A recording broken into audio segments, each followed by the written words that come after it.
ဒါစုဘဝဆိုတာ၄မျိုးရှိတယ်တဲ့လူလောကမှာလူတွေဟာပေါင်းသိနေထိုင်ကြတယ်မျိုးသားနဲ့မျိုးသမီးအိမ်တော်ဘက်ဖြစ်ရွေးချယ်ပြီးတော့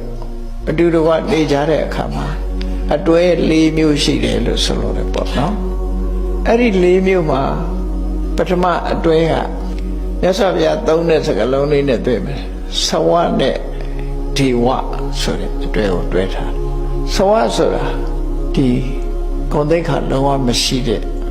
အောက်တန်းချတဲ့ဆိုပါစို့ ethics ဆိုလုံးဝမရှိဘူးကိုချင်းတရားပြည့်ရွံ့နေတဲ့ပုဂ္ဂိုလ်ဆိုရလို့ခေါ်တယ်ဒီဝဆိုတာကိုချင်းတရားနဲ့တောက်ပြောင်နေတဲ့ပုဂ္ဂိုလ်မြတ်စွာဘုရားပြောချင်တာကတော့ကိုချင်းတရားအမျိုးသားနဲ့အမျိုးသမီးအိမ်အောင်ဖက်ကြတဲ့အခါမှာတဲ့အမျိုးသားကကိုချင်းတရားနဲ့ပြည့်စုံပြီးအမျိုးသမီးကကိုချင်းတရားနဲ့မပြည့်စုံဘူးတဲ့ဒါတစ်ခု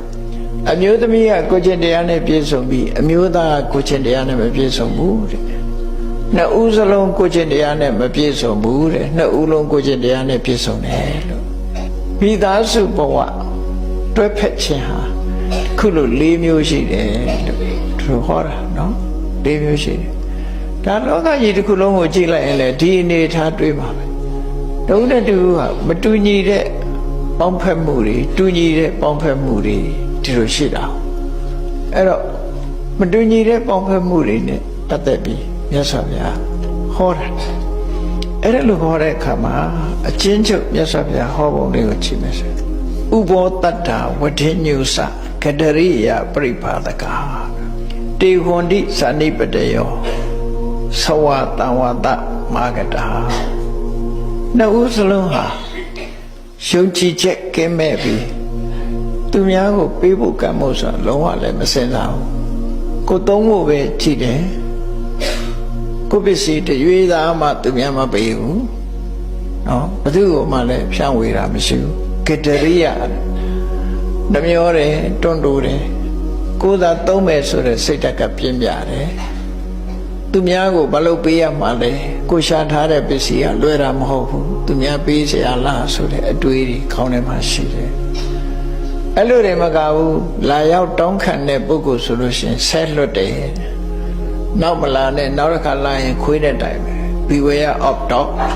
ရှင်းထားတဲ့အိမ်ချမ်းမှာလည်းခွေးရှိတယ်ရှိမရှိအလူကမဝင်ရဆိုတဲ့ဘုတ်လည်းချိတ်တယ်အဲ့လိုဟာမျိုးတွေလုပ်ပြီးတော့တေဟွန်တိဇာနိပတယောသောဝတံဝတမာဂတာ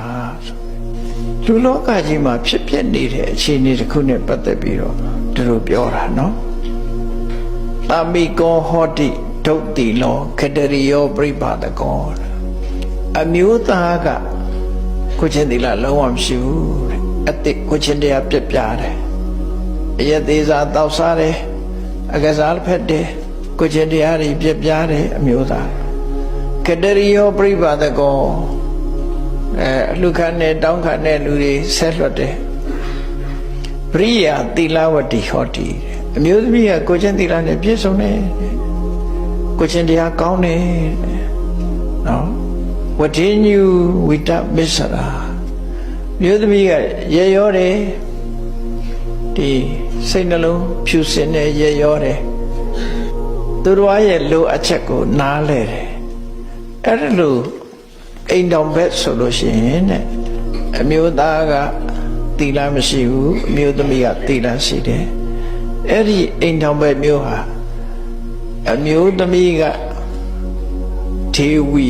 ခုံရီနဲ့တောက်ပပြီးတော့အမျိုးသားကသဝခုံသေးနေတဲ့ပုဂ္ဂိုလ်ပေါ့နော်ခုံသိက္ခာညှိုးနှွမ်းပြီးတော့လုံးဝလူဘဝမှာကိုယ်ကျင်တရားမရှိသည့်အတွက်ကြောင့်ခုံသိက္ခာအပြင်တောက်ပြောင်မှုမရှိတဲ့အိမ်တော်ပဲလို့မြတ်စွာဘုရားသတ်မှတ်တယ်နော်အိမ်တော်ပဲဖြစ်သွားတယ်နောက်တစ်ပါးအဲ့ဒီတိုင်းပဲနောက်တစ်ခုကတာမိကောသီလဝဟောတိဝဋ္ဌိညုဝိတမစ္ဆရောအမျိုးသားကကိုချင်းတရားကောင်းတယ်အမှန်တမ်းအနေထိုင်ကိုချင်းတရားလေးစားလိုက်တာတယ်ဝဋ္ဌိညုဝိတမစ္ဆရာဝိတမစ္ဆရောတစ်ဖက်သားရဲ့ခံစားချက်လိုလားချက်တွေကိုနားလေသဘောပေါက်ရမြတ်မကသူဟာဒီ ကိုယ်သာသုံးမယ်ဆိုတဲ့စိတ်ဓာတ်မရှိဘူးရက်ရောတယ်နော်ဖော်ရွေတဲ့ရက်ရောတယ် generosity ပေါ့ရက်ရောတယ်ပရိယာဟောတိဒုတိလာအမျိုးသမီးကကိုကျင်တရားမရှိဘူးကတရိယာပြိပါဒကနှမျိုးစေးနေပြီးတော့ဆက်ဆူချိန်မောင်းတတ်တယ်အဲ့ဒီလိုဆိုလို့ရှိရင်ပါပိသဝတံဝတ္တိသဝေနပတိတာဟောအမျိုးသမီးကသီလမရှိသည့်ဖြစ်ကြောင်းသဝဂုဏ်သိက္ခာအဖြစ်ညှိုးနွမ်းနေတယ်အမျိုးသားကသီလရှိသည့်အတွက်ကြောင့်ဒေဝဂုဏ်သိက္ခာအဖြစ်တောက်ပြောင်နေတယ်ဒီ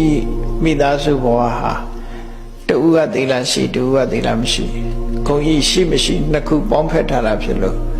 ဒီအိမ်တော်ဘက်ဟာတစ်ဖက်နဲ့တစ်ဖက်မလိုက်ဖက်တဲ့အိမ်တော်ဘက်လို့သူတို့ပြောရမှာဖြစ်တယ်ပေါ့အဲဒီလိုရှိဒုတိယအိမ်တော်ဘက်အနေနဲ့မျိုးသမီးကလည်း